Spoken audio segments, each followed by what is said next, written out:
একজন ভারতীয় হিসেবে আমেদাবাদ শহরে এসে, গুজরাটের আমেদাবাদ শহরে এসে যে জিনিসটাকে নিয়ে, যে জায়গাটাকে নিয়ে আমাদের গর্বিত হওয়া উচিত, যে জায়গাটাকে নিয়ে আমাদের বলা উচিত যে এই জায়গাটায় ঢুকতে পেরে, চারিদিকে সবকিছু দেখতে পেরে আমরা ধন্য, জীবন ধন্য হয়ে গেছে, সেটা হচ্ছে আমি বর্তমানে যেখানে দাঁড়িয়ে রয়েছি এই জায়গাটা।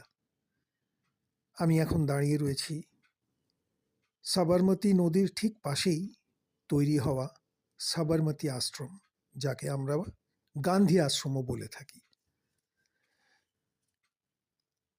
আমি অনেক বড় বড় মিউজিয়ামে গেছি, বড় বড় শহরের পৃথিবীর বিভিন্ন প্রান্তে, সেগুলো ভালো, কিন্তু এই আশ্রম, এই মিউজিয়াম, এখানে যা কিছু শুধু একটা মানুষকে নিয়ে, তার একার জীবনের কর্মকাণ্ড নিয়ে।